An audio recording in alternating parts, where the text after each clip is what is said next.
So on this channel, I'm going to do my best to not sound too lecture preachy. I kind of want to get your guys' opinion on this very spicy subject. This is going to be around the Edmonton Oilers, their blue line, possible goaltending, subjective or objective morals, however you want to look at this. But guys, welcome back to Pixel Plus Hockey. If you can make sure to hit that subscribe button, it's so greatly appreciated. And thank you so much to those that are already supporting me. Now, we did get the 2018 news from the SA trial, if you understand what I'm saying. And, it was pretty clear and what I believed the ruling was going to be if you look at the letter of the law. The individuals were found not guilty beyond a reasonable doubt, which is the right call. To me, there was no actual laws that were broken of looking at the facts and evidence. We can go over our subjective moral points of view, which is completely fair, and I understand that. Then the question goes, should all of these players be able to resume their NHL careers after this?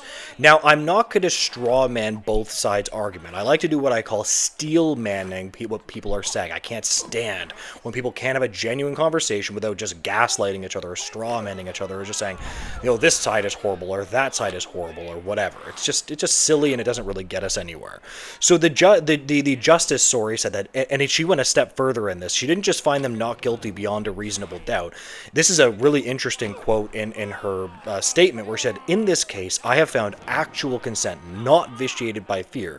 So they went further than that to say that this woman, she consented and there was really no actual law broken here. So this is just settled stuff. There was no law broken, it's just the facts.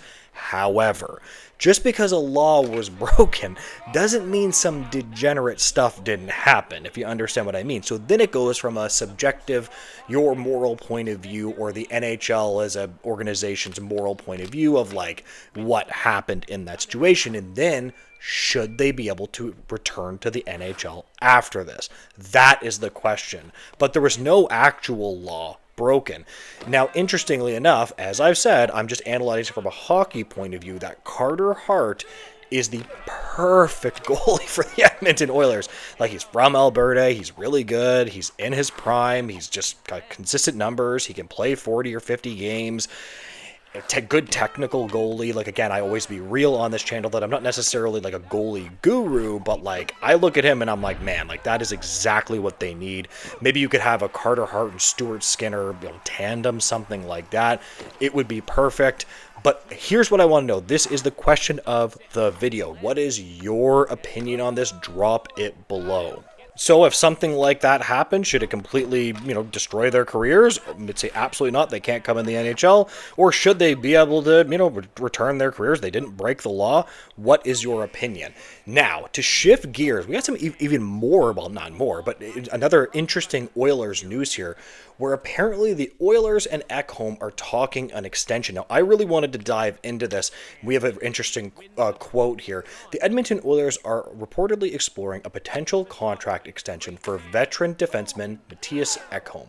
While not yet in serious negotiation, preliminary talks have reportedly taken place. Ekholm, still a viable top four blue liner, is 35 and will be 36 when his current deal expires, making a short-term extension a logical option. However, he may seek a longer-term deal to finish his NHL career. So when we talk about Matias Ekholm, I worry a little bit when guys get this old. So when they say in this article and whatever they're discussing here, when they say long term, what exactly do they mean by long term? Like, would you go 4 years? Like, again, when his contract's done, he'll be 36, so that would take him to 40 years old. Would you go 4 years? Whew, that worries me a little bit. I do like Ekholm, though. Like, he plays, he's a proper top four defenseman, and he eats a lot of minutes for them. But the way I always tell you guys to analyze a contract is not what a player has done in the past, it's what he's going to do in the future that really matters. Like, that's what actually matters. Who cares what he's done in the past, right? If this guy loses his boots and he can't skate anymore, that's all that matters.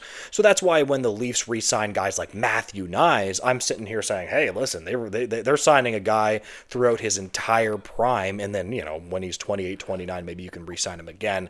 When players get this old, I start to worry a little bit, especially with what the cap hit would be, and the Oilers have to be very careful with their cap. It's something that they have to be very careful with. Now, to shift gears again, I just wanted to touch on the Max Pacioretty stuff. Apparently, there were some small rumors that Max Pacioretty may be interested in signing in the Oilers, or there might be interest from the Oilers back to him.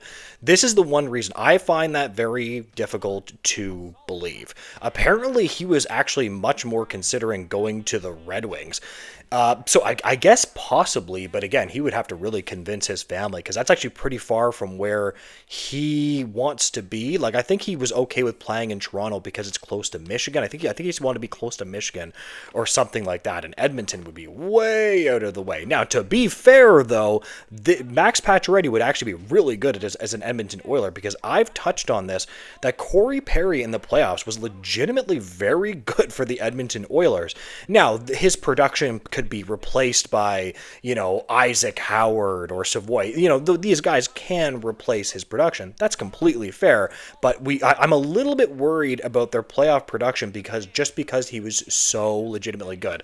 And now he plays in LA, so it's like, what do you do about that? Because interestingly enough, if you actually look at Max Pacioretty's stats in Toronto in the playoffs, I mean, he wasn't like as good as Corey Perry was in the playoffs, but he was legitimately pretty darn good. Like, he scored some huge goals for the Leafs. I think he scored like a really big goal in Game 6 for the Leafs that stretched it to Game 7, and then the Maple Leafs got absolutely slaughtered in Game 7. Like, that matters. But at the end of the day, it kind of would be like, I understand why that link is happening, and it kind of would be like a very like a perfect extension on a 1-year deal for the Oilers.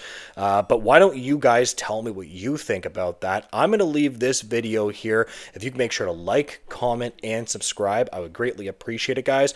And make sure to have a great day. Goodbye, guys.